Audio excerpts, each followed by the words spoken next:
이번 시간에는 저평가 지역 찾는 방법에 대해서 말씀드리도록 하겠습니다. 여기서 이런 궁금증이 드실 수 있어요. 저평가 지역을 찾는 게 왜 필요하죠? 그냥 상급지 사면 되는 거 아닌가요? 근데 대부분의 경우에는 사실 그게 정답이죠. 상급지로 갈수록 좋은 매물의 숫자는 줄어들지만 자산이 많은 또는 투자를 원하는 수요가 늘어나기 때문에 상급지일수록 가격 상승 여력이 높은 것은 맞습니다. 그런데 누구나 다 상급지를 매수할 수 있는 건 아니죠. 여러 가지 이유가 있겠지만 대부분은 자본금이 부족해서일 거예요. 자본금이 모일 때까지 기다려야 하는가? 그거는 아닙니다. 현재 자신의 상황 하에서 투자할 수 있는 베스트 물건을 찾아서 투자하는 게 맞습니다. 저는 그러면 하급지밖에 투자를 할 수가 없는데 그것도 괜찮나요? 괜찮습니다. 요 그래프를 보시면요. 이건 KB 매매지수를 가공해서 만든 그래프인데 검은색이 노원구이고요. 빨간색이 강남구입니다. 강남구 빨간색의 그래프 흐름을 보시면 쭉 가다가 이렇게 스테이 일자로 되는 구간이 별로 없어요. 스테이한 기간이 있다가도 금방금방 치고 올라갑니다. 그렇죠. 반면에 검은색 노원구를 보시면요. 일자로 된 기간이 상당히 길어요. 강남구보단 길지만 결과적으로 어떻죠? 치고 올라가죠. 강남과 만납니다. 여기서도 치고 올라가요. 강남과 만나요. 그래서 긴 시계열에서 보면 하급지도 상급지의 가격 상승 여력을 충분히 따라갈 수 있고 이건 20년 동안 이미 데이터로 검증된 패턴이에요. 왜 이런 현상이 나오냐면요. 아파트라는 자산, 재화는 사용의 특성이 있습니다. 이게 무슨 말이냐면 사람은 누구나 살아갈 집이 필요하죠. 어느 한 지역이 계속 비싸지면 그 비싼 가격을 받아들이기 어려운 다른 수요층이 인접 지역으로 옮겨가면서 수요가 이동합니다. 이렇게 수요가 이동하게 된다면 상급지와 하급지가 마치 사슬처럼 엮이게 돼요. 이게 바로 부동산이라는 자산의 특징입니다. 이런 사슬과 같은 부동산의 특성을 활용하는 게 바로 저평가 투자 전략이에요. 저평가 투자 전략은 상급지가 오르는 만큼 하급지도 따라 올라가니 가격이 아직 덜 오른 하급지를 매수하겠다는 전략인데 이 저평가 투자 전략의 핵심은 단순하게 싼 매물을 사는 게 다가 아니에요. 핵심은요. 어떤 지역이든 그 지역에서 선호도가 높은 그 지역만의 강남과 같은 아파트들이 있는데 이런 걸 사시라는 말입니다. 가치도 있고 선호도도 있으면서 아직 가격이 덜 오른 매물을 사는 게 저평가 투자 전략의 핵심입니다. 이런 저평가 투자 전략은 두 가지 장점이 있습니다. 첫 번째는 수익률이 높아요. 가격이 눌려있다가 뒤늦게 오르는 만큼 눌려있을 때 매수한다면 적은 투자금으로 높은 수익률을 기대할 수가 있습니다. 두 번째는 좋은 매물을 골라서 살 수가 있어요. 모두가 원하는 수요가 몰리는 상급지에서 선호도가 괜찮은 매물을 사려고 한다면 더 많은 투자금이 들어요. 아무래도 매도자가 조금 우위에 있을 수밖에 없기 때문이죠. 반면에 저평가 지역에는 아직 투자 수요가 들어와 있지 않을 가능성이 높기 때문에 매수자가 우위에 있을 가능성이 있습니다. 그래서 매수자가 좋은 매물을 골라서 살 수 있는 가능성이 생기는 거죠. 선호도가 높은 매물을 잡으면 황금성 측면에서도 유리하기 때문에 저평가 투자 전략은 매물을 잘 선정한다면 수익률과 황금성을 모두 확보할 수 있는 전략이다. 이렇게 말씀을 드릴 수 있을 것 같습니다. 저평가 지역을 찾는 가장 쉬운 방법은 KB부동산의 아파트 매매 지수를 보는 겁니다. 네이버 검색창에 KB부동산 데이터 허브라고 입력을 해보겠습니다.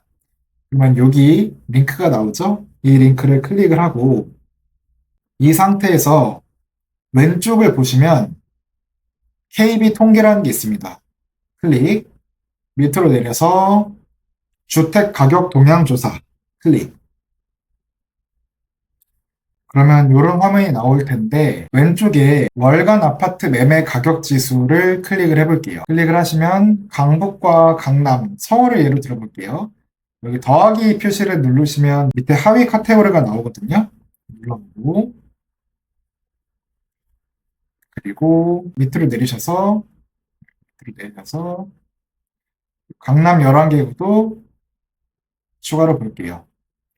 그러면 25년 5월이 가장 최신 일자인데 이 숫자 지표가 100을 넘지 않는 지역을 찾아보시면 됩니다. 이 아파트 매매 지수라는 건 22년도 1월의 매매가 대비 얼마나 가격이 변화했는지를 나타내는 지표인데 100보다 크면 22년도 1월 가격을 넘은 거고 100보다 작으면 아직 거기까지는 회복하지 못한 겁니다. 그러면 당연히 100보다 작아야 저평가 기준에 해당되겠죠. 이 기준은 매번 바뀌지만 지금 시점에서는 90 이하인 지역을 보시면 됩니다. 보면 용산구, 성동구, 광진구 이런 상급지들은 이미 100을 넘었고요. 90 이하인 지역을 조금 찾아보시면 동대문구, 성북구, 중랑구는 패스를 할게요. 동대문구, 성북구, 노원구, 구로구도 잠시 패스를 하겠습니다. 요 세 가지 정도 지역이 눈에 띄네요. 동대문구, 성북구, 노원구. 90 이하의 지역 중에서도 이 세 개 지역을 꼽은 이유는 세 개 지역이 공통적으로 주거 편의성이 높은 지역이기 때문입니다. 이 정도까지만 보시고 동대문구, 성북구, 노원구 위주로 저평가 매물을 찾아보셔도 되고요. 한 번 더 내가 조금 더 디테일하게 보고 싶다라고 하시면 두 번째 방법을 알려드릴게요. 두 번째 방법은 그 지역을 대표하는 지역별 대장단지의 시세를 비교하는 겁니다. 가격 비교는 여러 가지 방법이 있지만 저는 아실이라는 프롭테크를 사용해 보도록 하겠습니다. 아실이 되게 잘 돼 있어요.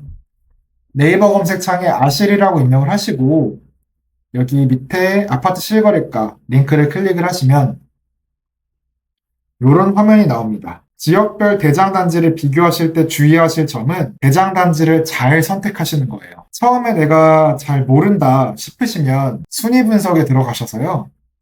원하시는 지역을 클릭을 하시고 성북구로 볼까요?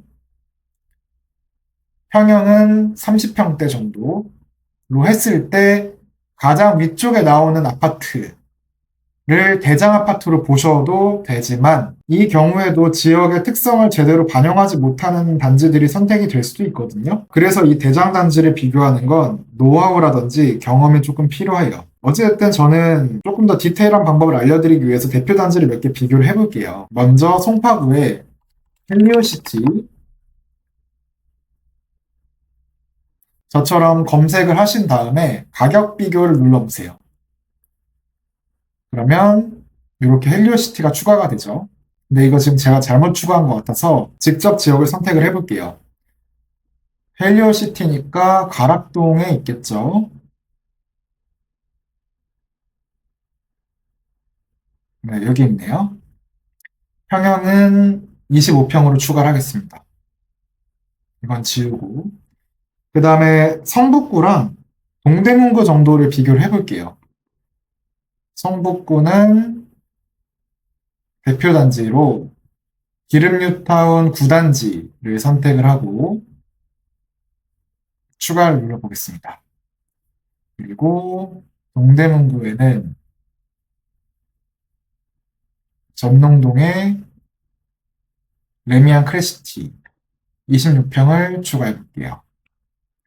이 세 개 지역을 비교를 하실 때 절대 금액은 당연히 비교하실 수가 없고요. 기울기를 보시면 돼요. 투자 심리가 기울기에 나타나는데 헬리오시티 같은 경우에는 기울기가 가파르게 올라가고 있죠. 단기간에 투자 수요가 많이 붙었다고 볼 수 있어요. 레미안 크레시티 같은 경우에는 헬리오시티만큼의 기울기는 아니에요. 조금 더 기울기가 낮지만 어찌됐든 송파구의 추세를 잘 쫓아가고 있습니다. 반면에 성북구 같은 경우에는 기울기가 조금 완만해요. 그 이유는 아마도 동대문구에 있는 많은 호재 때문이겠죠? 어찌됐든 성북구가 지금 상황에서 본다면 투자 수요가 많이 붙어 있지는 않다. 기울기가 천천히 상승하고 있다. 이런 걸 볼 수가 있고, 세 개 지역을 놓고 봤을 때는 아무래도 성북구에서 조금 더 매수 우위 입장을 가져올 수가 있겠죠.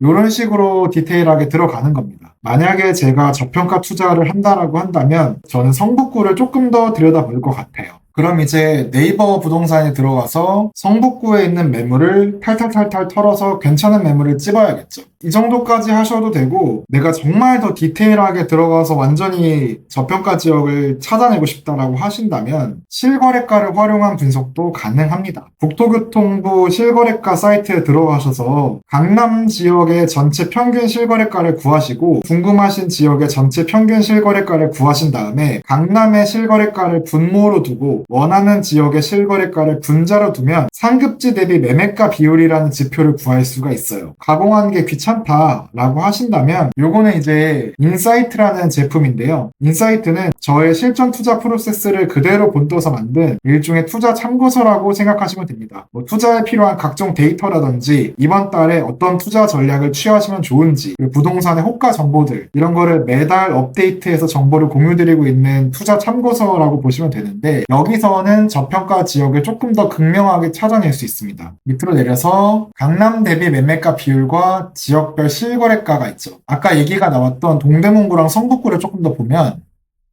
체크 해제를 하고, 동대문구 그리고 성북구 이렇게 두 개 지역을 클릭해서 비교를 해볼게요. 제일 왼쪽에 강남 대비 매매가 비율을 보시면 빨간색이 성북구이고 파란색이 동대문구입니다. 과거에는 성북구랑 동대문구가 가격 흐름이 비슷했어요. 엎치락 뒤치락. 근데 어느 시점부터 동대문구의 가격이 성북구보다 올라가기 시작합니다. 이 구간에서요. 이건 여러 가지 이유가 있습니다. 동대문구에 호재가 몰려있는 것도 있고, 동대문구에 신축이 많이 들어오면서 전체적인 가격이 조금 더 높아진 것도 있고, 여러 영향이 있지만 핵심은 뭐냐면 성북구가 동대문구에 비해서 그렇게 크게 떨어지는 지역은 아니거든요. 거의 비슷하게 가는 지역이라고 보시면 되는데, 지금은 성북구의 가격이 많이 눌려있다. 이런 걸 보실 수가 있고요. 강남하고 비교하기가 조금 그렇다라고 하시면 지역별 실거래가, 전용 면적 이 그래프를 보시면 마찬가지로 동대문구랑 성북구가 있는데, 성북구가 빨간색이에요. 성북구랑 동대문구가 비슷하게 가다가 어느 특정 시점부터 동대문구가 올라가는 걸 볼 수가 있습니다. 그래서 지금은 성북구에 있는 매물 자체가 가격이 조금 눌려있을 가능성이 있겠다. 매수 우위 입장을 가져갈 수 있겠다. 이렇게 판단하실 수가 있는 겁니다. 물론 이 지표는 동영상을 업로드한 시기마다 바뀔 수가 있지만 찾아가는 방법은 비슷해요. 그래서 제가 알려드린 이런 방법들을 활용을 하셔서 가치가 좋은 저평가 지역을 잘 발견하셨으면 좋겠습니다. 오늘 영상은 여기까지 하고요. 앞으로도 더욱 유익한 콘텐츠 준비해서 업로드 드릴 수 있도록 하겠습니다. 도움이 되셨다면 구독과 좋아요 부탁드립니다. 감사합니다.